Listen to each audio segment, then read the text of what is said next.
no primeiro livro de Reis, capítulo 18, e vamos ler alguns textos, mas nessa primeira leitura, vamos ler do versículo 41 até o versículo 46.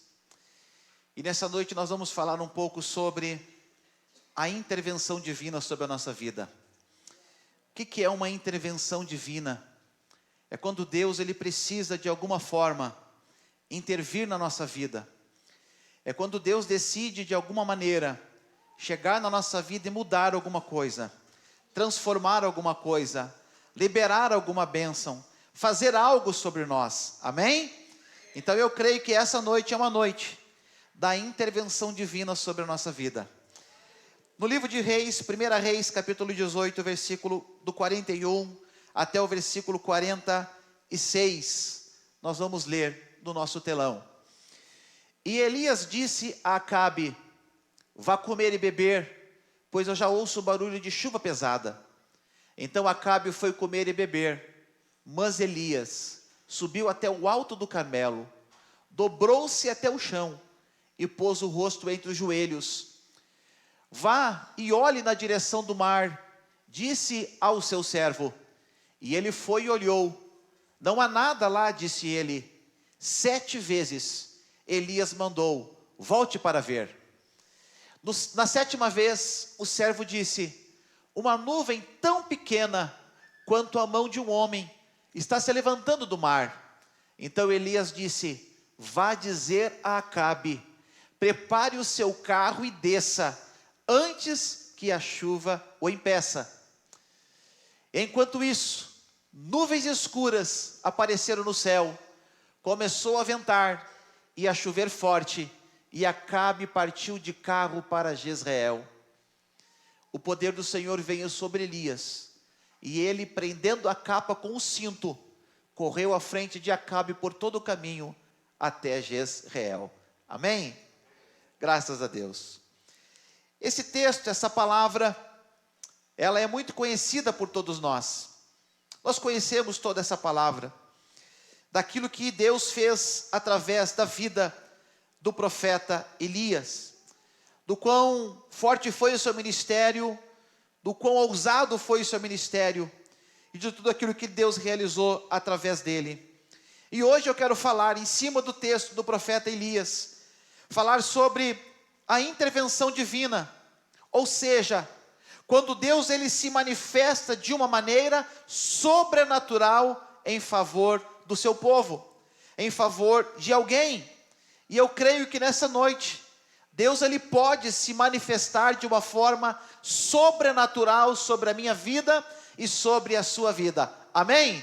Se você crê nessa palavra, se você crê nisso, no ato de fé agora, você vai virar para o lado e vai dizer: Deus pode se manifestar de forma sobrenatural na tua vida nesta noite. Aleluia. Graças a Deus. Deus pode. Amém? Quem é que precisa de uma manifestação de Deus na sua vida? Levanta a mão, quero ver. Então nós temos um ambiente propício, nós temos a palavra propício, e nós temos o Deus que pode fazer isso nessa noite, nesse lugar. A manifestação de Deus pode vir sobre nós essa noite. No período em que Acabe, ele foi rei de Israel, havia um profeta chamado Elias. Esse profeta chamado Elias era um grande servo de Deus. Mas o profeta Elias, ele era também um profeta detestado por Acabe e detestado pela sua mulher, uma idólatra chamada Jezabel. Quem já não ouviu falar de Jezabel? Sempre quando nós temos algo ruim para falar, né, se tratando de mulher, a gente usa Jezabel. Por quê? Porque ela foi uma mulher terrível, ela foi uma mulher horrível, ela foi uma mulher que ela desencaminhou totalmente o seu marido, ela foi uma mulher que perseguiu profetas, matou profetas, ela foi uma mulher que durante toda a sua vida, ela fez de tudo para destruir o povo de Deus e para levar o povo de Israel a um processo de idolatria. E essa mulher se casa então com Acabe. Acabe faz um péssimo casamento. Ele se casa com uma mulher, o qual não era mulher do seu povo, o qual não devia ter feito esse casamento, mas ele faz esse casamento e agora essa bronca, esse problema, essa bomba está perseguindo ele. Amém? Então você não pode fazer um mau casamento, porque se você fazer um mau casamento, isso vai te acompanhar por resto da vida. Amém? Mas não é o seu caso. Diga amém, irmão. Por favor, digam amém. O horário amanhã no escritório já está lotado. Não tem como fazer nenhum encaixe. Então, maridos, digam amém, graças a Deus pela minha esposa. Né? Não vamos criar problema. Né? E esse rei Acabe, ele faz muitas coisas que desagradam ao Senhor. 1 Reis capítulo 16, nos fala sobre Acabe. 1 Reis 16:30, nos fala sobre Acabe. Ali diz assim: Acabe, filho de Onri, fez o que o Senhor reprova, mais do que qualquer outro antes dele. Ele não apenas achou que não tinha importância cometer os pecados de Jeroboão, filho de Nebate, mas também se casou com Jezabel, filha de Etibal, rei dos Sidônios, e passou a prestar culto a Baal e adorá-lo. Do templo de Baal que ele mesmo tinha construído em Samaria, Acabe ergueu um altar para Baal e fez também um poste sagrado. Ele provocou a ira do Senhor, o Deus de Israel, mais do que todos os reis de Israel antes dele. Então Acabe, o rei de Israel, o rei do povo de Deus, o rei do povo escolhido pelo Senhor, o rei do povo que Deus tira do Egito, que Deus salva, que Deus leva para uma terra que mana o leite e o mel. Esse rei, ele é o rei mais perverso que a nação de Israel já teve. O rei mais perverso que a nação de Israel já encontrou. Porque esse rei, além dele cometer pecados, ele leva toda a nação a cometer pecados. Pecados de idolatria, que é um pecado que Deus repudia veementemente. E além disso tudo, o grande problema era que Elias, ele se levantava como profeta de Deus, e ele denunciava os pecados de Acabe e de Jezabel para a nação. Ele falava abertamente dos pecados que a nação estava cometendo, e isso fazia com que Acabe e Jezabel o perseguisse. Isso fazia com que Acabe e Jezabel ficassem contra ele.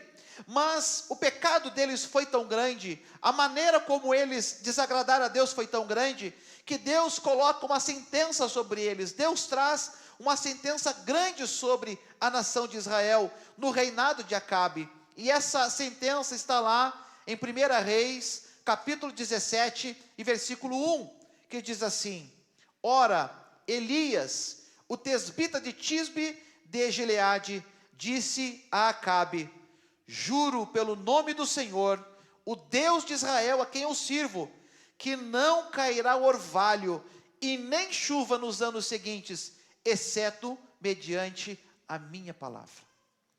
Então agora o profeta de Deus, o homem do Senhor, o homem ungido por Deus, chega para ele e diz assim: é o seguinte, por causa dos teus pecados, por causa da maneira como você está levando o povo a pecar, não vai chover. E todos nós sabemos que sem chuva, a plantação morre. Sem chuva tudo seca. Sem chuva tudo morre. E ele diz: e mais, não é só a chuva que vai parar, o sereno também vai parar. O orvalho também não vai cair mais à noite. Então essa terra vai ficar seca, essa terra não vai produzir mais. E o grande problema que isso causou no povo de Israel foi uma grande fome vinda sobre o povo de Israel. Uma grande fome vinda sobre o reinado de Acabe. E isso durou, o apóstolo Tiago fala que esse tempo durou 3 anos e meio. Tiago 5,17, se não me falha a memória, diz que durante 3 anos e meio houve seca, não choveu. Por quê? Porque Elias tinha dito que não ia chover. A palavra de Elias se cumpre. E o que acontece? Acabe e Jezabel já estavam com problemas com Elias. Já não gostavam muito de Elias porque Elias condenava o pecado. E agora, uma palavra que Elias diz se cumpre.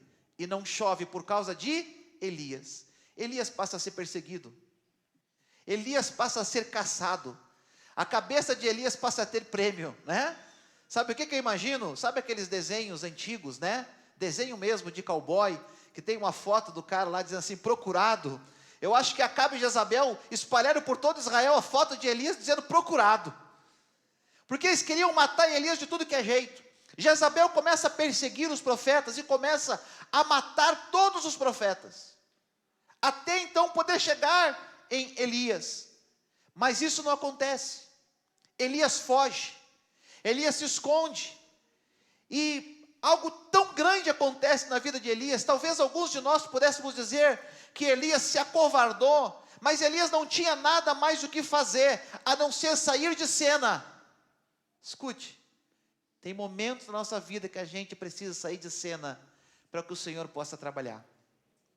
São momentos preciosos do Senhor. Elias está lá. E Elias começa a experimentar um tempo de Deus. A seca, a fome, não tem alimento. Elias está escondido dentro de uma caverna. E sabe o que Deus faz com ele? Deus manda corvos. Quem aqui já foi alimentado por corvos alguma vez? Ninguém. Eu não conheço na história alguém que diga, eu fui alimentado por corvos. Mas a Bíblia diz que todos os dias, de manhã e de noite, os corvos levavam alimento para Elias. Todos os dias, irmãos. É como o maná que descia do céu, todo dia o maná caía. Só que para Elias tinha mais, porque o maná caía só pela manhã. E Elias, todo dia, de manhã e de noite, os corvos vinham. E a Bíblia fala que isso aconteceu durante um tempo. Eu não sei se foi durante 1 ano, se foi durante 2, se foi durante meses. Mas durante um tempo, os corvos alimentavam Elias. De manhã e de noite. Passado alguns dias, passado algum tempo, o Senhor diz para Elias, olha, eu ordenei uma viúva em Sarepta para alimentar você. Ele chega lá e ele encontra o quê? Uma viúva pobre. Uma viúva que só tinha alimento para um dia. Só tinha farinha e azeite para fazer um pão. Para ela e para sua família. Não havia mais nada, não era uma mulher que tinha posses, que tinha bens. Mas a palavra de Deus diz que enquanto Elias estava na casa da viúva de Sarepta, o azeite não faltou e a farinha não terminou. Por quê? Porque Deus estava fazendo algo sobrenatural. Deus estava fazendo uma intervenção naquela família, uma intervenção naquele lugar. Deus estava fazendo uma intervenção em Israel. E sempre que Deus, Ele entra com uma intervenção, Ele cuida de tudo. Ele cuida de Elias. Elias está sendo perseguido, a cabeça dele está sendo colocada a prêmio. Ele está na casa dessa viúva, daqui a pouquinho, o filho da viúva morre. Estou encurtando a história. E agora? Essa viúva diz, vem cá, meu filho morreu. Ele pega o menino, leva para o quarto, deita o menino. Ele se deita por cima do menino. Uma vez o menino não levanta. Ele se deita de novo, o menino não levanta. A fé de Elias começa a ser provada. A fé de Elias começa a ser tentada no fogo. Mas a terceira vez, quando ele deita, o menino ressuscita. E por que isso acontece? Porque Deus estava cuidando de Elias. Então eu quero que você entenda que todo esse período de 3 anos e meio de seca, de sem chover, Elias estava habituado com a intervenção divina sobre a sua vida. Ele estava habituado em ser cuidado por Deus, ele estava habituado com a provisão de Deus, ele sabia que não chovia sobre a terra, mas Deus havia de cuidar dele e daqueles que estavam com ele. E isso é importante nós sabermos. Mas agora passa-se esse tempo de 3 anos e meio, e Deus então move o coração de Elias.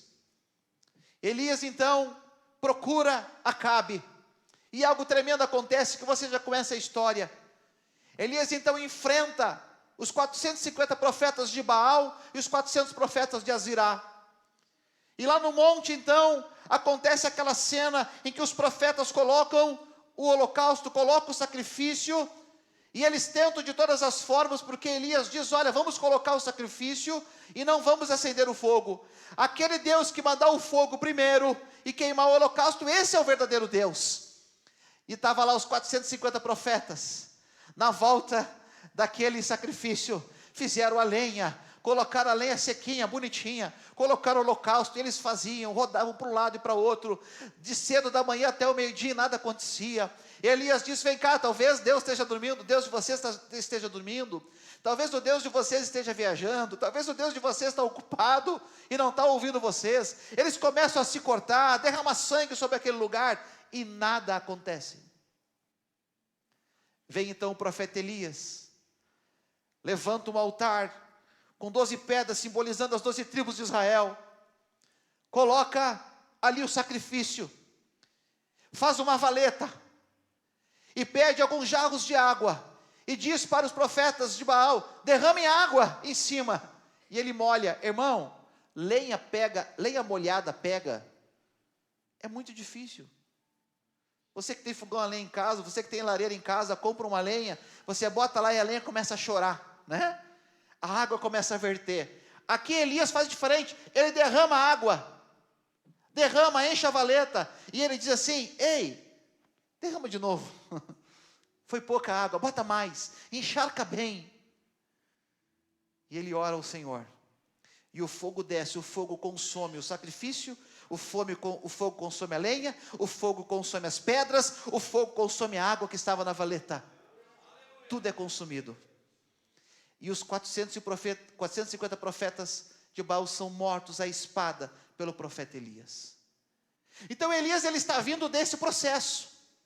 Ele chama Acabe, ele sobe ao monte, e ele diz: agora Acabe, vai chover. Acabe, vai chover? Faz 3 anos e meio que não chove, Elias. Pois é, mas vai chover. Agora vai chover. Tá, mas qual é a certeza que tem que vai chover? O tempo está bom. A meteorologia disse que vai ser sol. A temperatura está alta. Não é tempo de chuva. E além disso, faz 3 anos e meio que não chove.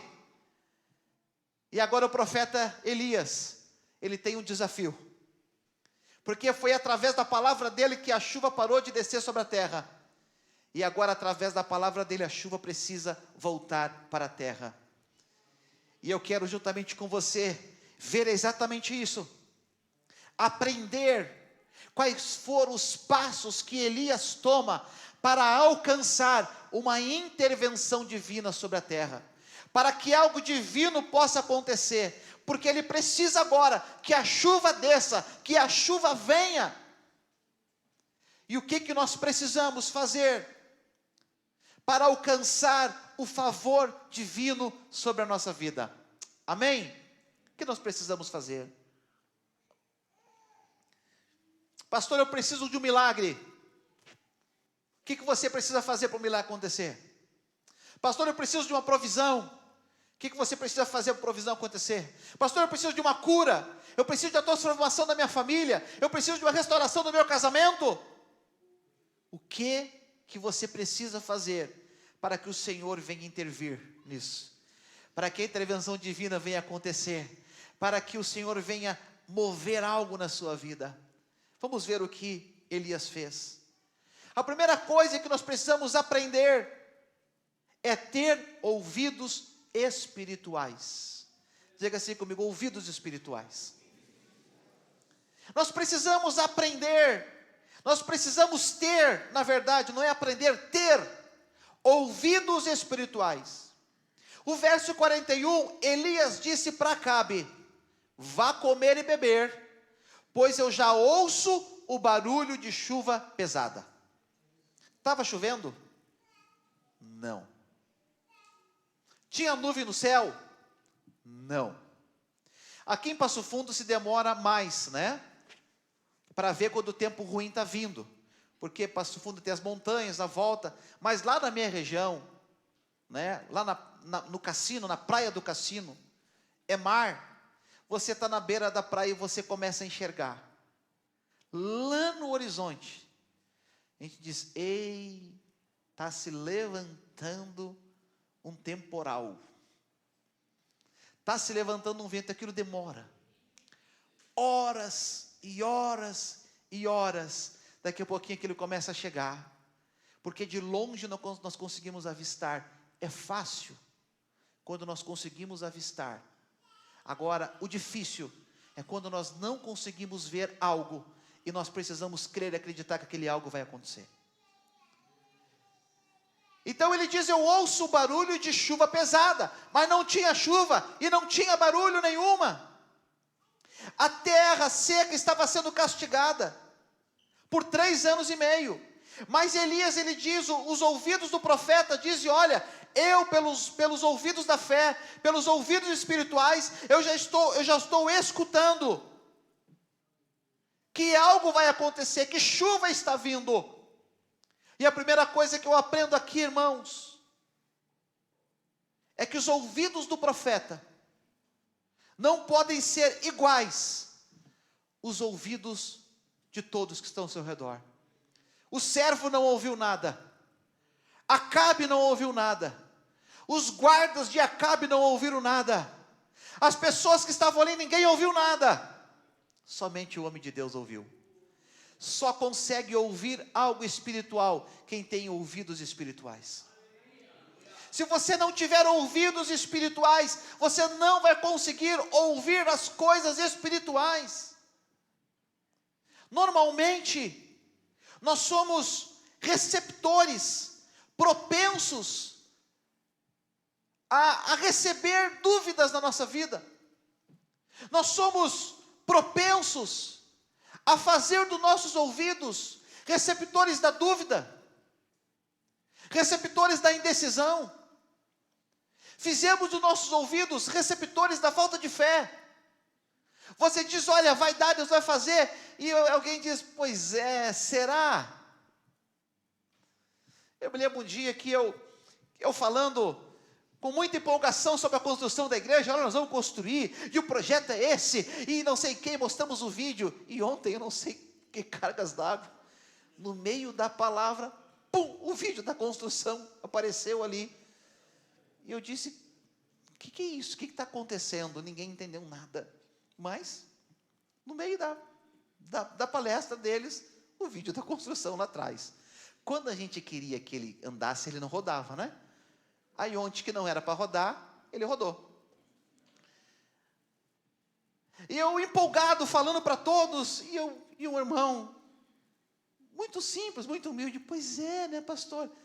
Pena que vai demorar muito tempo, né? E eu: tá amarrado, irmão?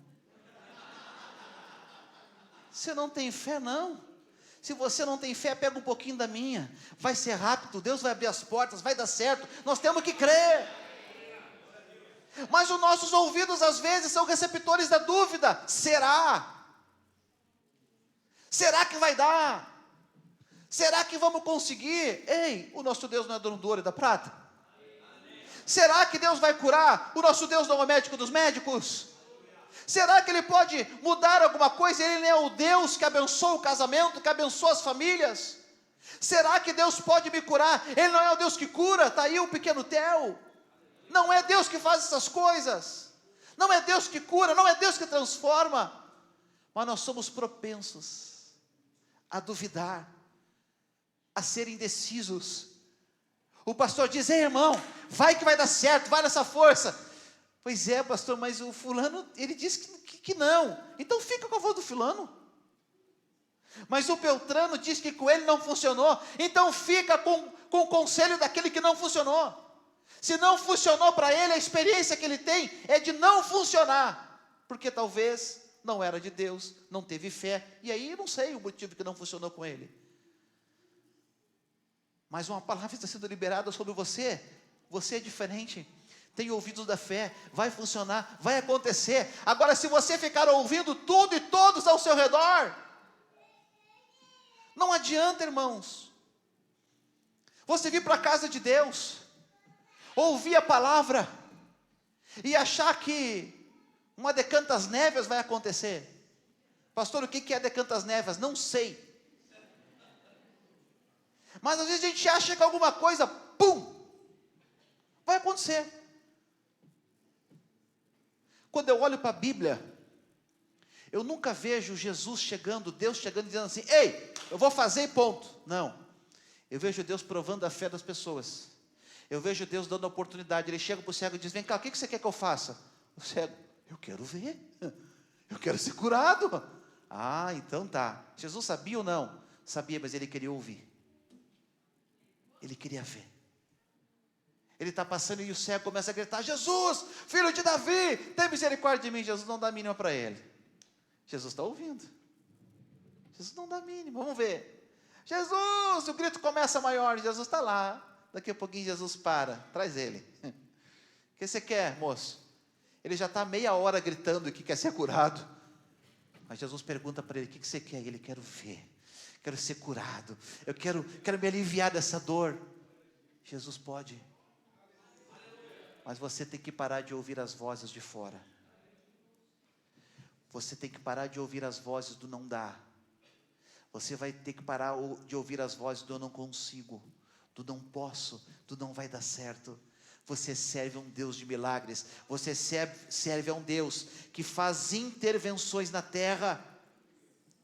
Sabe o que os apóstolos falaram em Atos capítulo 28 e versículo de número 27? Os apóstolos disseram: o Senhor disse: pois o coração deste povo se tornou insensível, de má vontade ouviram com os seus ouvidos e fecharam os seus olhos. Ele está dizendo: estão ouvindo de má vontade. Quantas pessoas vêm para a igreja, sentam no banco, de má vontade? Por que vieram? O pastor está correndo as pessoas da igreja? Não. Eu estou dizendo que se você veio para a igreja de má vontade, você perdeu o programa. Quem é que está no lugar do Faustão agora? Silvio Santos não está mais, é a filha dele. Quem é que está no lugar do Faustão, gente? Ninguém sabe. Luciano Huck? Não. É? Você podia ter ficado em casa vendo o narigão do Luciano Huck. Ah, corta esse negócio aí. Falando mal do Luciano. Eu amo o Luciano. Você que alivia minha barra. Né? A gente perde tempo. O texto está dizendo: se tornaram insensíveis, de má vontade ouviram com seus ouvidos e fecharam seus olhos. Quantas vezes de má vontade a gente vem para a igreja, de má vontade a gente escuta a palavra, de má vontade a gente faz as coisas para o Senhor? Adianta? Eu e o Rudy conversávamos ontem, como tudo foi feito com amor pelos nossos irmãos, todos. Desde quem começou a organizar, fizeram as mesas, organizaram a alimentação, até mesmo quem nós contratamos para nos fornecer a carne, ele derramou amor sobre aquilo. Nós estávamos preocupados: quem é que vai assar a carne para nós? E eu e o Rudy: não, nós temos que contratar alguém, vamos procurar alguém. Nós começamos a pensar: quem é que pode? Chegamos lá para comprar carne, e ele perguntou: quem é que vai assar para você essa carne? Eu e o Rudy se olhamos: pois é, a gente quer ver se o senhor conhece alguém, o senhor sabe. E ele: eu vou lá assar para vocês, e não vou cobrar nada mais, e mais, vou dar o petisco para vocês ainda. Deus sempre faz mais. Esse é o nosso Deus. Ele faz mais. Ele quer que a gente venha derramar amor naquilo que a gente faça. A gente venha derramar amor naquilo que a gente realiza. Não adianta eu vir aqui ministrar o louvor, emburrar, tomara que acabe esse louvor logo, não sei o quê. Não, derrama amor. Derrama paixão naquilo que você está fazendo. E derrama entrega naquilo que você está fazendo. O texto diz: se assim não fosse, poderiam ver com os olhos, ouvir com os ouvidos, entender com o coração e se converter, e eu os curaria. Se nós ouvir ao Senhor, se nós ouvir o que o Senhor fala, se nós ver aquilo que o Senhor nos manda ver, Ele vai nos converter, Ele vai nos curar, Ele vai nos sarar. Ouvidos espirituais são diferentes de ouvidos carnais, irmãos. Os ouvidos espirituais, eles são preciosos demais. Há uma preciosidade muito grande num ouvido espiritual, porque o ouvido espiritual ele ouve, ele escuta o som da chuva, enquanto ninguém está escutando. Uma pessoa que tem ouvidos espirituais, ele consegue perceber o que vai acontecer, sem antes acontecer. Mas pastor, qual é a certeza que vai acontecer? É algo chamado fé, a certeza do que a gente não vê, mas sabe que vai acontecer.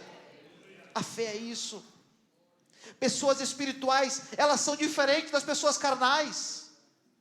O profeta Malaquias, irmãos, no capítulo 3, no versículo 18, ele diz: vocês verão a diferença do justo e do ímpio, do que serve a Deus e daquele que não serve a Deus. Tem diferença sim.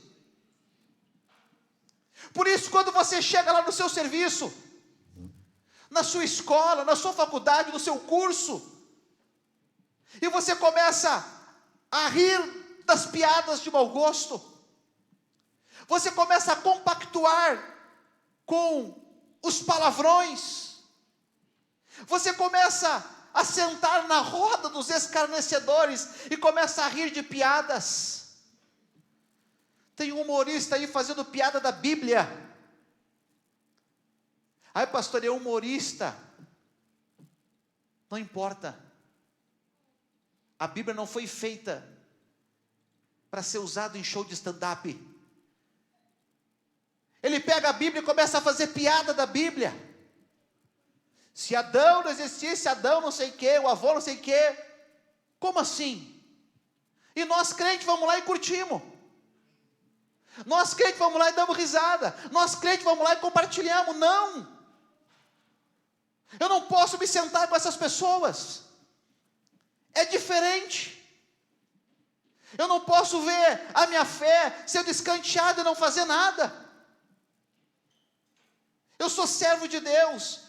Há uma diferença do servo de Deus e daquele que não é servo de Deus. Há uma diferença daquele que crê no Senhor e daquele que não crê no Senhor. Por isso que os meus ouvidos precisam ser ouvidos espirituais.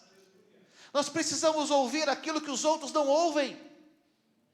Sim. Precisamos ter a maturidade que os outros não têm. Nós precisamos ter uma maturidade acima. Nós precisamos ser espirituais. Nós precisamos ser pessoas acima da média, gente. Acima da média. Aquele que suporta, aquele que escuta, aquele que ama e aquele que não se corrompe com esse mundo. Aquele que não se corrompe com o pecado, aquele que não abre mão da sua salvação, aquele que não abre mão dos seus princípios, aquele que vive nesse mundo, mas não é desse mundo, vive nesse mundo, mas não se contamina com esse mundo. Esse é o crente. O crente tem que ter ouvidos espirituais. Amém? Para que a intervenção divina aconteça na sua vida, a primeira coisa que você precisa ter é o quê? Amém. Qual é a segunda coisa que Elias faz? Primeiro, Elias tem ouvidos espirituais. Ele, estou escutando o barulho de chuva. Vai lá e avisa para Acabe se preparar, que vai chover. O menino não entendeu nada. Eu estou aqui para obedecer, eu vou lá. Segunda coisa, nós precisamos aprender a nos dobrar para o Senhor. Como assim, pastor? Versículo 42. Então Acabe foi comer e beber, mas Elias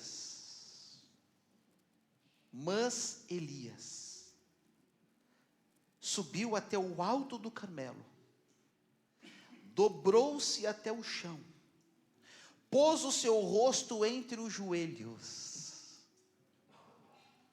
Ele precisava de uma intervenção divina. Tem momentos na nossa vida, enquanto todo mundo está comendo, enquanto todo mundo está se alegrando, enquanto todo mundo está jubilando, nós estamos dobrados e prostrados na presença do Senhor. Mas todo mundo vai estar lá, você não. Pastor, é festa da empresa, todo mundo vai estar lá festejando, se alegrando, o chefe, o patrão, o gerente, todo mundo vai estar lá. Eu preciso estar lá, pastor. Não.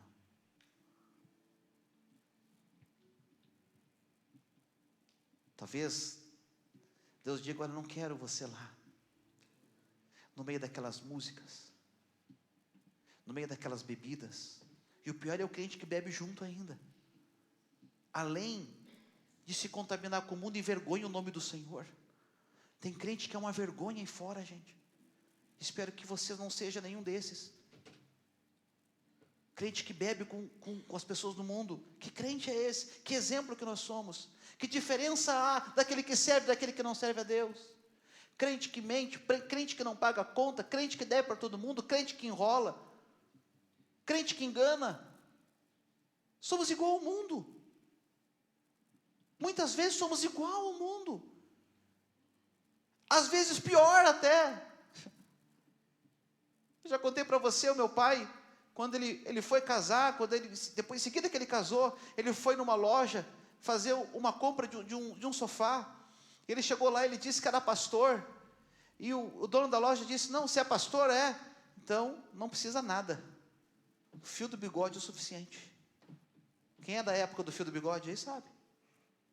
Alguns levantaram a mão: você é velho mesmo, né? Hoje, irmão, eu sou crente, eu sou pastor, eu sou líder da igreja. Traga lá a sua comprovante do seu salário, o seu imposto de renda, 1 ou 2 fiador, telefone de 10 pessoas. Ligam para as lojas: vem cá, o Rafael é um bom pagador, hein? Olha, ele de vez em quando ele dá uma atrasada. Aí o vendedor da loja vem: seu Rafael, nesse momento a loja não vai poder liberar o crédito.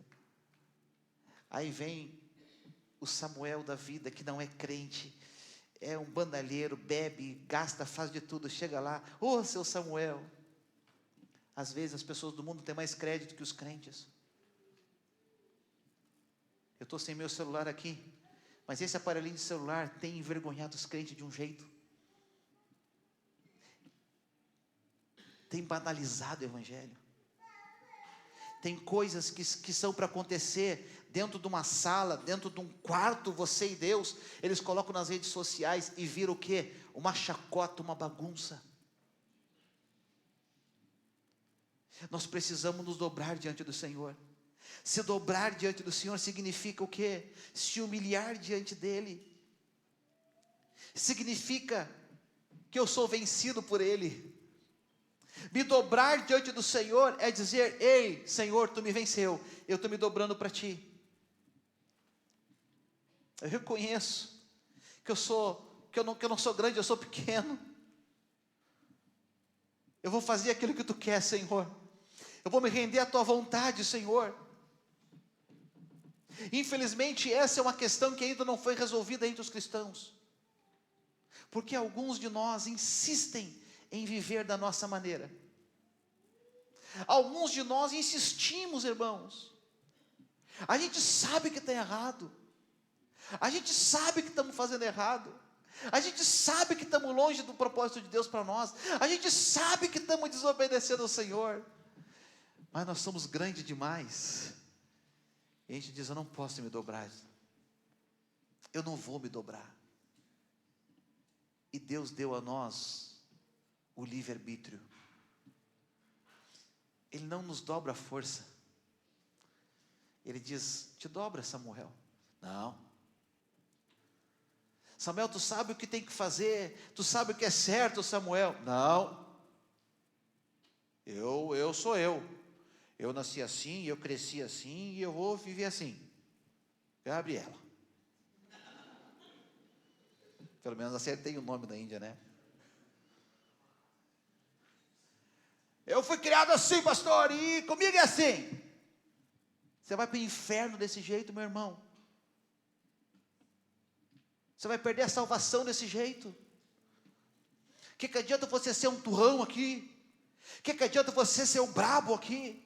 O que adianta você ser, lá em casa quem manda é eu, o homem não manda em mim. O que adianta ser essa figura aqui e perder a salvação e deixar de ir para o céu?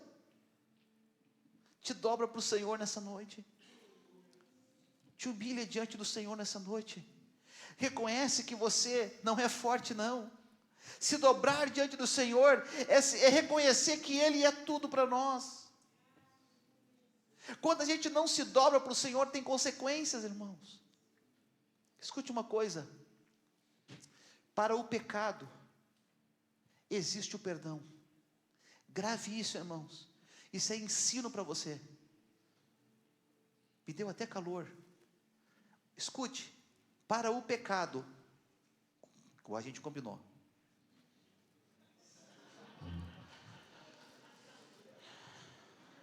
eu vou pegar outra pessoa para fazer isso, porque você tinha que ter caído agora. Escute uma coisa: todo pecado tem perdão, a não ser o pecado contra o Espírito Santo. Só que toda consequência tem que ser vivida. Grave isso. Tem pessoas que pecam deliberadamente. Depois eu peço perdão. Deus vai perdoar? Eu acredito que sim.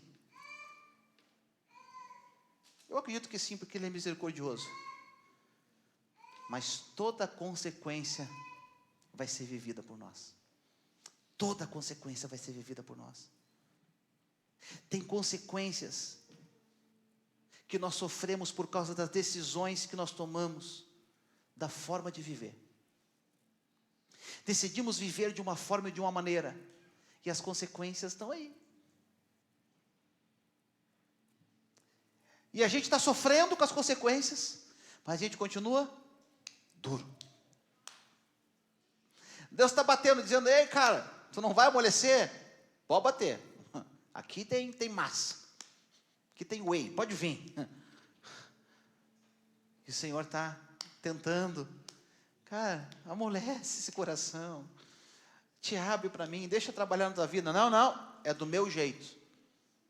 E nós vivemos sofrendo às vezes consequências. Consequências de nossos erros. Acabe, irmãos. Ele sofre uma consequência terrível da forma como ele governa Israel, da maneira como ele lidera o povo, do casamento que ele fez. Olha a consequência que ele paga: 3 anos e meio de fome, vendo a sua riqueza indo embora, vendo o seu povo morrer. Ele sofre a consequência de ter adorado outros deuses, ele sofre a consequência de ter casado com a mulher errada. Meus jovens, pelo amor de Deus, se você casar errado, você vai sofrer essa consequência por resto da vida. Não te apressa em casar. Não te apressa em casar, irmãos. Você que é solteiro, não te apressa. É mais fácil demorar, mas casar certo. É mais fácil demorar um pouquinho mais. A gente combina de não chamar você de tio e de tia aqui na igreja. É melhor, Emanuel, demorar um pouquinho mais, mas casar certo, meu mano. Casar bem. Casar com uma mulher que vai te ajudar ministerialmente, que vai estar no teu lado, que vai ser instrumento de Deus na tua vida. Não te apressa com algumas coisas, te dobra diante do Senhor, te entrega para o Senhor. Se dobrar para o Senhor é ter uma atitude diferente, é ter uma mudança de comportamento. Lucas fala no capítulo 6, no verso 46, ele diz: vocês me chamam de Senhor, Senhor, mas não fazem o que eu digo para vocês fazer. Vocês me chamam de Senhor, mas vocês não fazem o que eu ensino. Vocês chegam aqui na igreja e vocês cantam: teu amor é doce como mel, mas não me obedecem. Vocês levantam as mãos de vocês e dizem: grande é o Senhor e muito digno de louvor na cidade do nosso Deus, seu santo nome, mas vocês não fazem o que eu digo para fazer.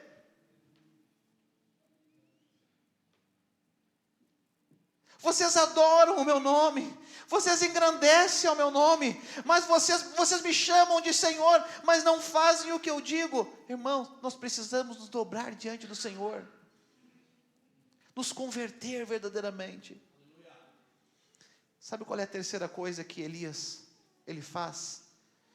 Diga assim comigo, ele persevera, mesmo quando os indicativos são contrários.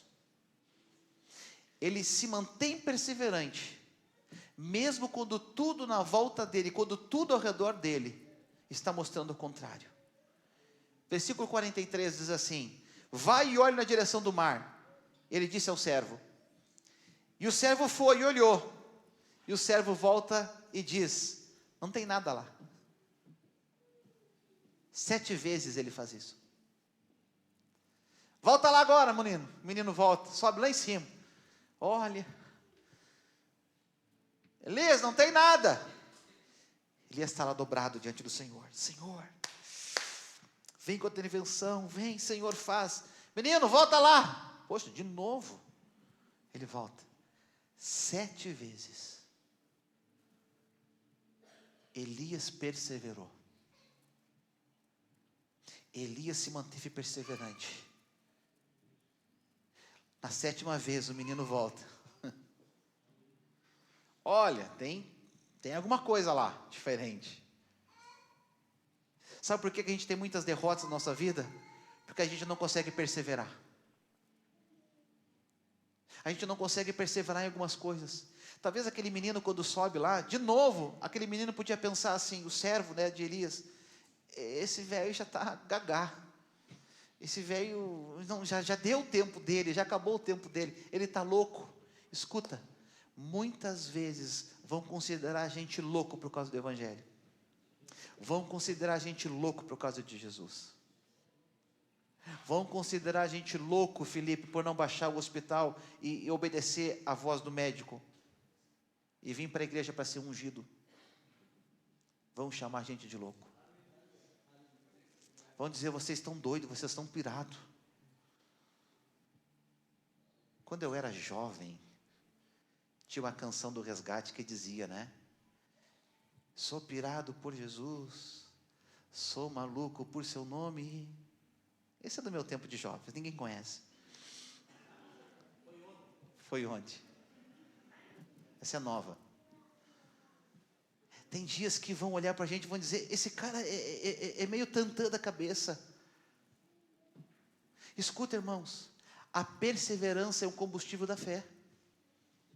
A perseverança é aquilo que vai me fazer fortalecer.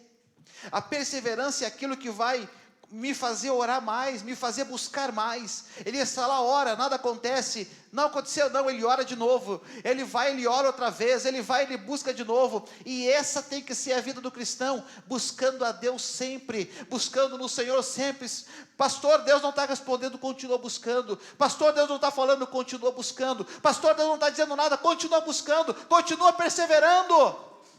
A perseverança pode significar 7 dias, pode significar 7 meses, pode significar 7 anos, eu não sei. Mas a perseverança do paralítico no tanque de Betesda durou 38 anos. Em 38 anos ele foi curado por Jesus. Quanto tempo que dura a tua perseverança? Não, pastor, eu tenho, a minha paciência é curta. O problema é seu. Você acha que Deus está preocupado com a sua paciência? Você acha que o seu estresse atinge Jesus? Que os seus desvaneios atingem Jesus? Não, pelo contrário. Quando você se estressa, quando você tem seu desvaneio, Jesus olha e diz assim, vou ter que trabalhar um pouquinho mais. Ele não aprendeu a lição ainda. A perseverança para uns pode demorar, para outros não. O cego Bartimeu começa a gritar, Jesus, filho de Davi, tem misericórdia de mim. Ele perseverou gritando. Jesus não deu bola para ele, ele continuou gritando, ele perseverou. O que aconteceu com ele? Foi curado. A mulher do fluxo de sangue perseverou no meio da multidão. Empurra para cá, empurra para lá, vai para cá, vem para ali, tocou em Jesus. O que aconteceu com ela? Foi curada. A perseverança da sunamita. fez o filho dela ressuscitar. Ela corre, vai lá e pergunta se está tudo bem, hein? Aconteceu alguma coisa? Está tudo bem. Cadê o profeta? Meu negócio é com ele. Menino morto em casa. Está tudo bem? Está tudo bem. Interessante, o menino morto em casa. Ela chega para o marido: marido, eu preciso de um cavalo. Sei lá que bicho era, jegue. Preciso de um cavalo. Preciso lá ver o profeta. E o marido: mas não é dia de ver o profeta. Eu preciso ir no profeta. O menino teve uma dor de cabeça trabalhando com o pai. O pai nem sequer perguntar como é que estava o filho, perguntou. O filho está morto em casa. Ela chega: marido, eu preciso de um cavalo. Está ali, fulano vai contigo, vai lá. Ela pega o cavalo e vai.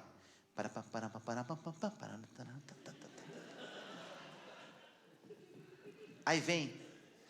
Te vira aí.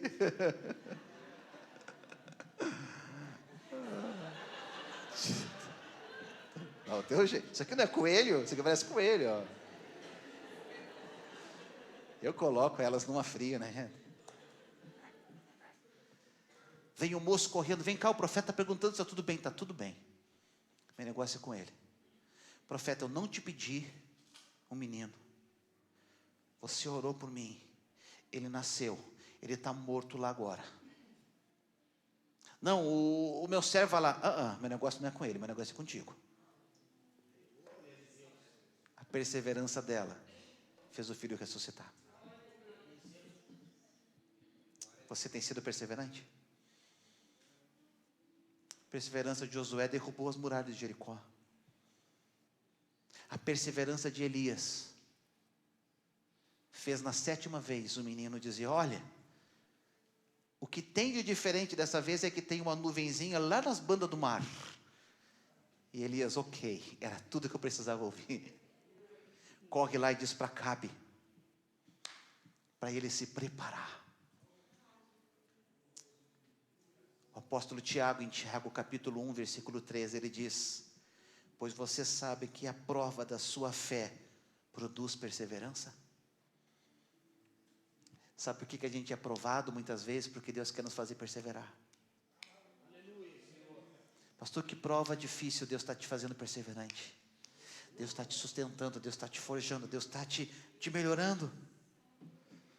E para nós terminar, irmãos, diga assim comigo: nunca despreze os pequenos sinais. Pequenos sinais são indicativos grandes. O menino diz: uma nuvem tão pequena, versículo 44. Uma nuvem tão pequena quanto a mão de um homem está se levantando no mar. Ok, para quem tem ouvidos espirituais, isso é tudo. Para quem é carnal, uma nuvenzinha. Quem é carnal não entende. Quem não tem ouvidos espirituais, quem não tem visão espiritual, não entende os pequenos sinais. Pequenos sinais é para quem é crente, pequenos sinais é para quem é de Deus, pequenos sinais é para quem crê no Senhor. O profeta Zacarias, ele diz no capítulo 4, não despreze o dia das coisas pequenas. Não despreze esse dia. É uma nuvem pequenininha, não despreza. Os discípulos desprezaram o menininho com 5 pão e 3 peixinhos. Mas o menino desprezado de 5 pão e 3 peixinhos, aonde Filipe diz: isso aí não dá para nada. O discípulo diz: isso aí não vai servir para nada, isso aí não vai adiantar nada. Gostei de um pregador que eu vi esses dias, ele dizendo assim: daquele nada, alimentou 5.000 pessoas, e ainda dali surgiu uma peixaria e uma padaria. E é verdade, sobrou 12 cestos cheios de pão e peixe para poder vender para todo mundo. 2 comércios surgiram no meio daquilo que foi desprezível. Podem até desprezar você. Podem desprezar você por causa das pequenas coisas. Sabe qual é o problema, irmãos? É quando nós nos preocupamos somente com aquilo que é grande. A gente só dá valor para aquilo que é grande. Para o pequeno a gente despreza. O pequeno, às vezes, a gente não dá muita importância. As coisas pequenas, às vezes, a gente não olha tanto, a gente não dá muita importância. Aquele culto pequenininho, não. Aquele cultinho, não. Aquele irmãozinho lá, não. Eu quero um culto grande. Aquela igreja pequenininha, não. Aquela igrejinha ali, na José Bonifácio 1229, que está ali há 53 anos, tadinha aquela igrejinha lá. Não despreza as coisas pequenas. Eu quero uma igreja grande, com gente bonita. Não estou dizendo que você é feio. Quero uma igreja bonita, pastor, que possa tirar foto. Uma igreja moderna. Não despreza as coisas pequenas, que às vezes no grande não tem tanto quanto tem no pequeno. Profeta Elias, irmãos, ele vai para a caverna de novo. Ele se esconde, ele entra em crise. E Deus chama ele no capítulo 19, 1 Reis 19, 11. Ele está desprezando pequenos sinais. Olha só, Elias está com um problema. Ele derrotou os profetas de Baal, desceu chuva, foi alimentado por corvo, foi alimentado pela sunamita, ressuscitou, e ele está com problema ainda. Ele está com dificuldades ainda. Ele ainda está achando que isso é pequeno demais. Ele não conseguiu ainda ver a grandiosidade daquilo que está acontecendo. E Deus diz assim para ele: o Senhor lhe disse, saia e fique no monte, na presença do Senhor, pois o Senhor vai passar. Então veio um vento fortíssimo, que separou os montes e esmigalhou as rochas diante do Senhor. Imagina isso, gente. Tenta imaginar isso. A gente viu nas fotos agora aí, as estradas que caíram, desbarrancaram. Isso não foi nada, mediante aquilo que o Senhor mostra para Elias. Tenta imaginar essa cena. Veio um fortíssimo vento que separou os montes e esmigalhou as rochas diante do Senhor, mas o Senhor não estava no vento. Era grande demais, o Senhor não estava lá. Depois do vento houve um terremoto, mas o Senhor não estava no terremoto. Depois do terremoto houve um fogo, mas o Senhor não estava nele. Mas depois do fogo, houve um murmúrio de uma brisa suave. Quando Elias ouviu, puxou a capa para cobrir o rosto, saiu, ficou à entrada da caverna, e uma voz lhe perguntou: o que você está fazendo aqui, Elias? A gente está esperando às vezes um barulho grande. Pastor, quando vier um reteté, vai acontecer. Talvez não vai ser no barulho grande. Talvez vai ser no joelho dobrado lá na tua cama. Pastor, o dia que vier um profeta colocar a mão e me ungir e derramar o óleo na minha cabeça, que saia por aqui, venha pela barba e lambuze a camisa toda, talvez vai acontecer, talvez não. Talvez vai acontecer você dobradinho lá na sua sala, de joelhinho dobrado na madrugada, dizendo: Senhor, hoje eu não estou nem com força de orar. E o Senhor diz: então hoje eu vou te curar. Não despreza momentos pequenos. Não despreza lugares pequenos. Não despreza pequenas coisas. Pequenos sinais são importantes. Os pequenos sinais são indicativos tanto para a bênção quanto para a maldição, gente. Tanto para a bênção quanto para a maldição. Um câncer não começa grande, ele começa pequeno. É ou não é? Uma infecção não começa grande, começa com a febrezinha. Tem coisas que começam pequeno e viram grandes demais. Tem coisas que elas começam muito pequeno. Tem pecados na nossa vida que começam pequeninhos. É uma mentirinha, é um enganinho,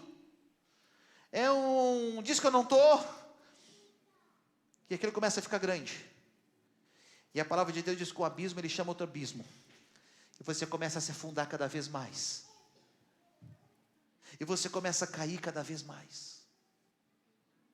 Hoje bateu a porta, amanhã manda a mulher ficar quieta, daqui uns dias está batendo na esposa. Tudo começa pequeno. Não deixa começar. Preste atenção nos primeiros sinais. Não despreze as pequenas observações. Não despreze pequenos sinais, porque eles podem ser indicativos de uma grande chuva. As coisas grandes, elas começam pequenas. Grandes empresas que nós conhecemos hoje aí fora, elas começaram pequenas, sem crédito algum, e se tornaram enormes, grandes. Os grandes avivamentos não começaram nos grandes templos, começaram em grupos de 5 pessoas, orando dentro de uma casa, de uma sala, e o avivamento tomou conta da cidade.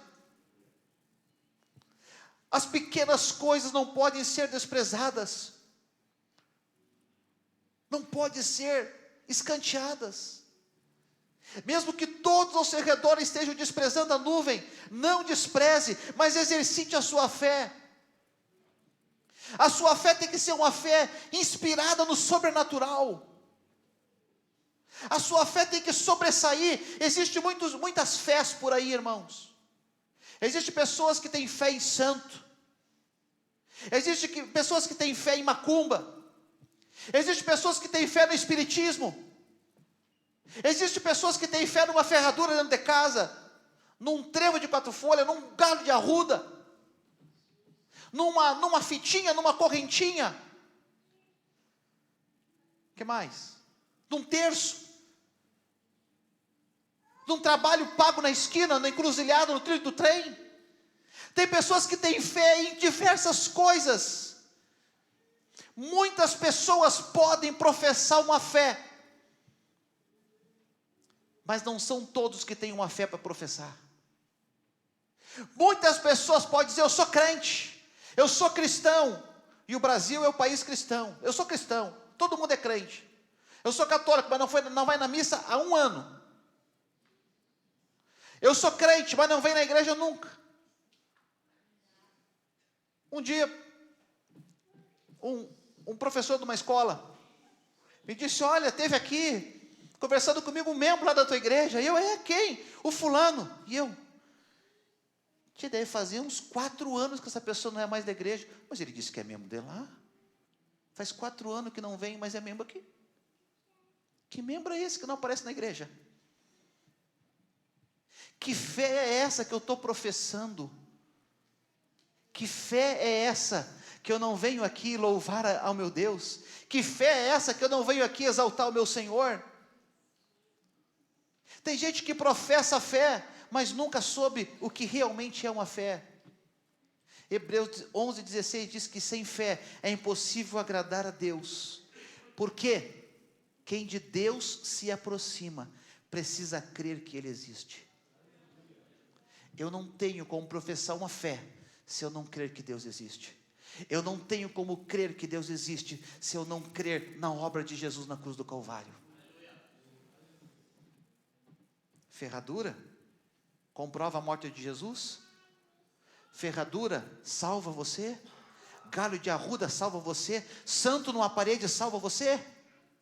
Quem é que verteu o seu sangue na cruz do Calvário por você? Foi o santo A, santo B, santo C? Ou foi Jesus Cristo de Nazaré? Você tem que professar uma fé. E a fé que você tem que professar é uma fé que move o sobrenatural. Uma fé que move o sobrenatural. Quando o assessor de Elias disse: olha, do mar tem se levantado uma pequena nuvem, na forma da mão de um homem, Elias não teve dúvida nenhuma. Ele diz: manda Acabe correr, montado no carro dele, correr que vai chover. Para Elias, irmãos, ele não viu a nuvem, ele não viu a chuva, ele não viu nada, mas para ele não havia dúvida nenhuma que o tempo de seca estava chegando ao fim. Ele não tinha dúvida. Ele precisava agir. E entre a dúvida e a realização, há o agir de Deus. Olha, tem um escurinho lá no horizonte. O que Elias faz? Vamos esperar um pouquinho mais. Não. Desce e manda Acabe se preparar que vai chover. Ele agiu. Às vezes Deus está esperando uma ação nossa. Às vezes Deus está esperando um passo nosso. Não, pastor, quando Deus resolveu o meu casamento, eu dou um passo. Faz o contrário, dá um passo para Deus resolver o teu casamento. Pastor, no dia que eu parar de fumar, eu venho para a igreja. Faz o seguinte, vem para a igreja e depois para de fumar. Porque quando você vem para a igreja, Jesus vai te ajudar.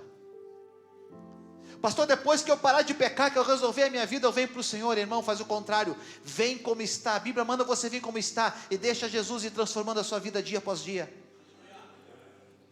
Inverte as coisas. Grave essa frase que eu vou dizer para você. Grave essa frase. Essa frase não é minha. Essa frase é do meu pastor, o pastor Roberto. Grave essa frase. Ore como se tudo dependesse de Deus. Mas haja, trabalhe como se tudo dependesse de você. Você tem que orar incansavelmente. Você tem que buscar Deus incansavelmente. Você tem que correr atrás de Deus, jejuar, orar, ir para a igreja, participar da oração, participar dos cultos, fazer campanha, se derramar, fazer tudo o que você puder na presença de Deus. Ora, busca, como se tudo dependesse do Senhor.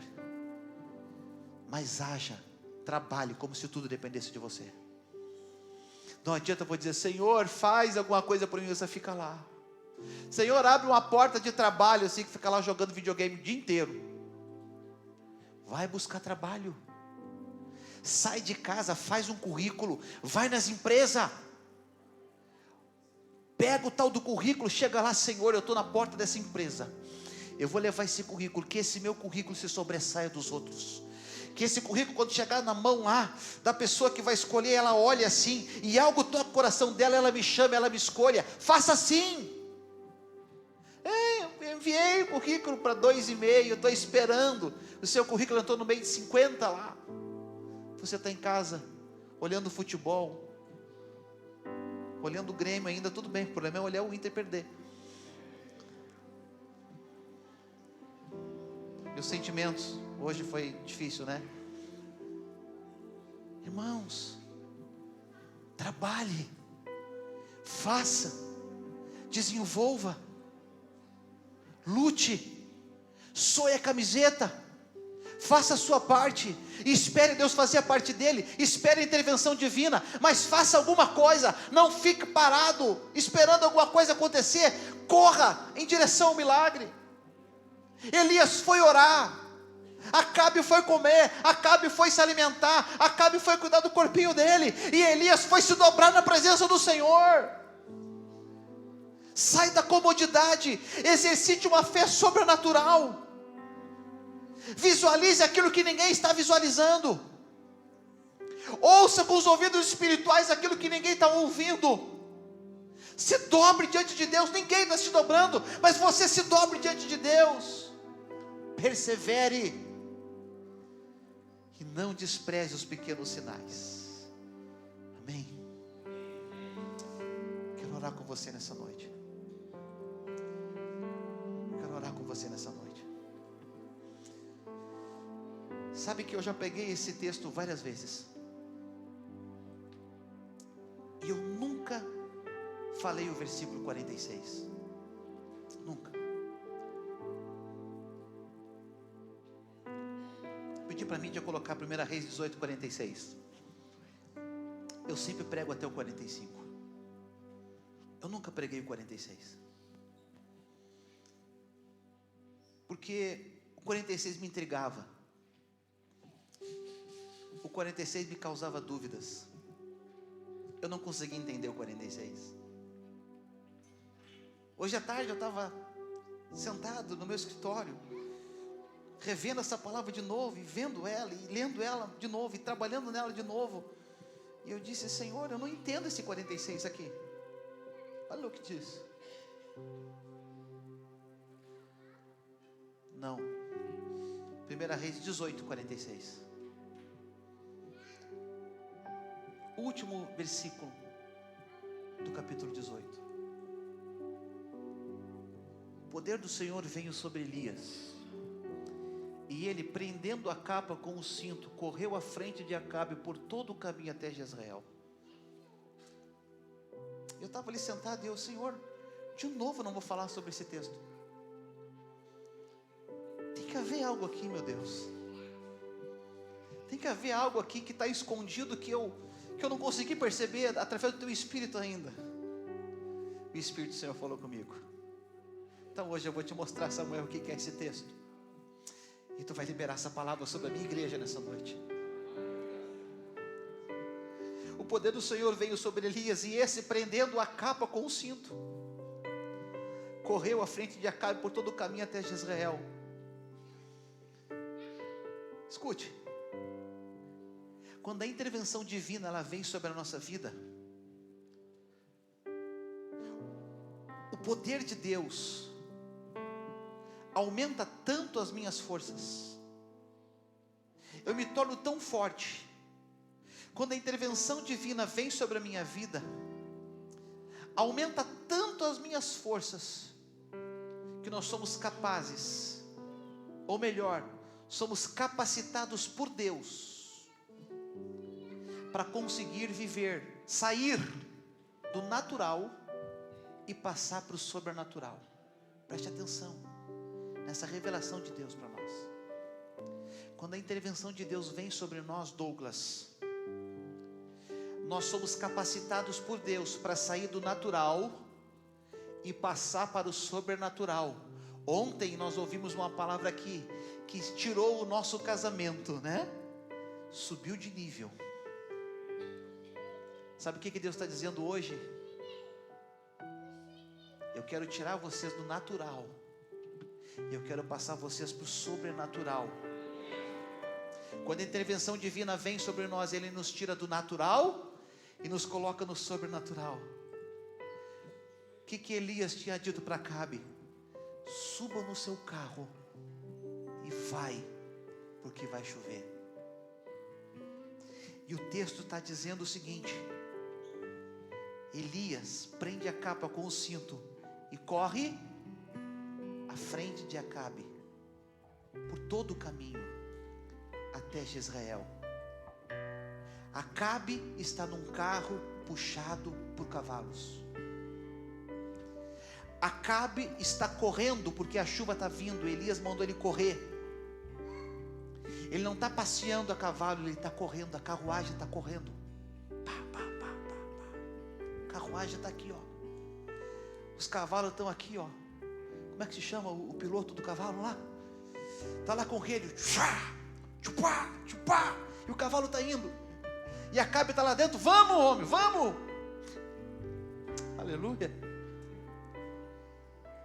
Quando a intervenção divina vem sobre a nossa vida, Ele faz Elias prender o cinto, e Elias corre mais do que o cavalo. Elias ultrapassa a carruagem, e Elias corre em direção a Jezreel. Ele chega em Jezreel antes de Acabe. Acabe saiu antes a cavalo, Elias saiu depois e chegou primeiro, porque o poder de Deus se manifestou na vida de Elias. Elias corre por 32 quilômetros, 32 quilômetros, incansavelmente, à frente de cavalos. Escute, Deus deu resistência, força e velocidade. Diga assim comigo: resistência, força e velocidade. Sabe para que Deus te trouxe aqui hoje? Para te dar resistência, força e velocidade. Deus quer dar para você nessa noite resistência, força e velocidade. Você vai parar de competir com homens e vai começar a competir com cavalos agora. Você vai correr mais do que eles. Você vai avançar mais do que eles. Quando a intervenção divina ela vem sobre você, ela coloca uma resistência que você consegue correr 32 quilômetros sem parar. Você consegue correr 32 quilômetros e ultrapassar a carruagem. Você consegue correr 32 quilômetros mais rápido do que os cavalos. Porque quando nós estamos com o Senhor é assim. Ele nos pega daqui, nos leva para lá. Como é que se explica isso? Não sei e não me interessa. O que interessa é que Deus faz isso com a gente.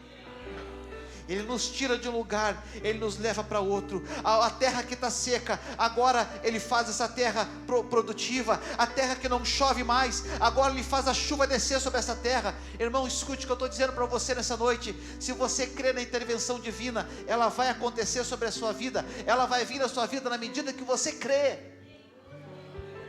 Vamos orar agora? Vamos orar? Feche teus olhos.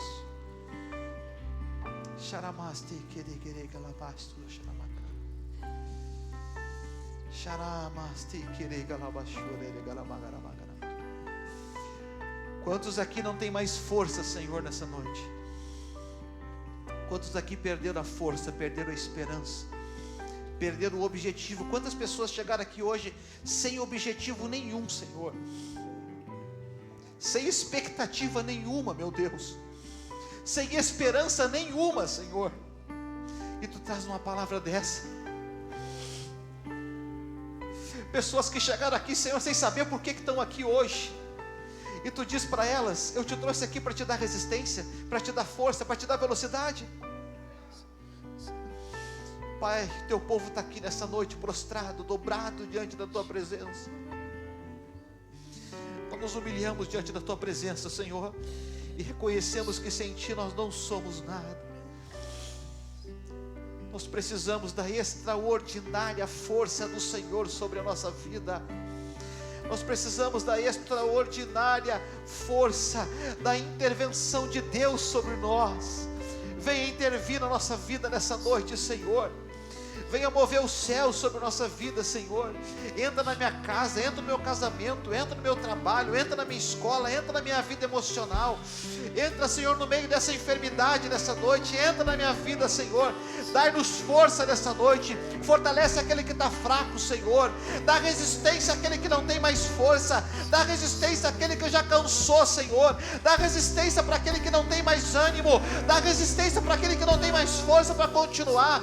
Dá resistência, Senhor. Faz do fraco forte nessa noite.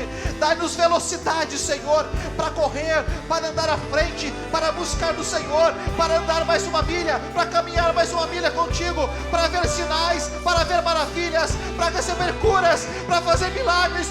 Senhor, dai-nos força e resistência nessa noite. Dai-nos velocidade nessa noite, Senhor.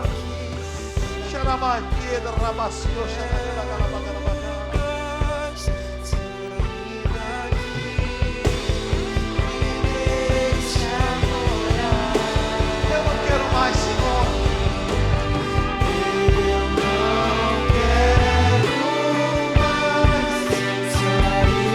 Queremos sair mais da Tua presença.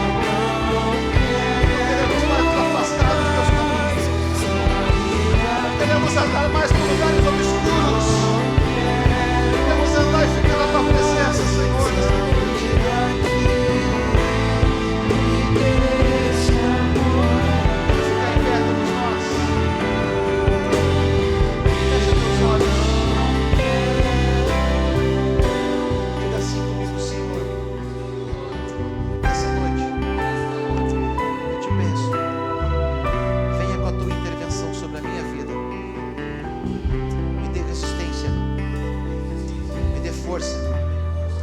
Velocidade, me dê resistência, me dê força e me dê velocidade, em nome de Jesus.